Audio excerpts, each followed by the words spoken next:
Allez, présentation de ce magnifique temple. Pas que ce temple, il y a plein de belles choses, comme là des fleurs, des plantes. Il y a plein de choses à découvrir.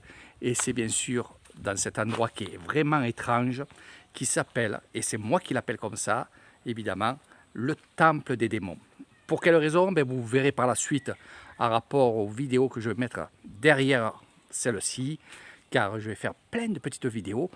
Comme ça ne vous fait pas très long à regarder et c'est mieux pour vous. Comme ça, vous avez toutes les explications à chaque fois.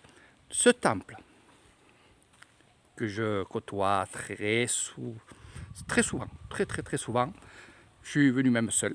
Je vais vous faire la présentation parce qu'il est temps que vous savez que, pour ceux qui ne savent pas justement, je perds un peu mes mots parce que c'est vrai que quand j'arrive ici, c'est quand même avec un peu de tristesse, car à la tête il y avait ce moine-là, qui est mort il y a quelques années maintenant, il y a exactement 3 ans et demi, 4 ans.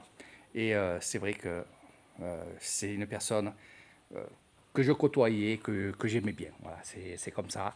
C'est vrai, les grands moines comme ça, ils ont une chose en eux qui fait que on les adore ou on les adore pas, mais ils ont tellement un grand cœur que finalement, on les adore.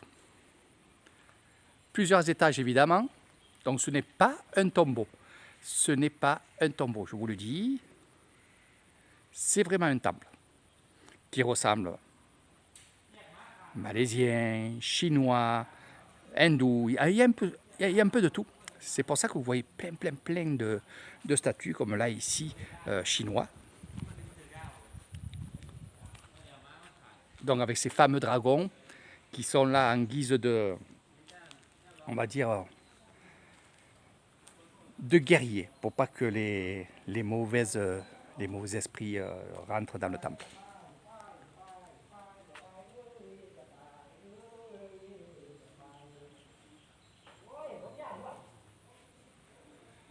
Magnifique.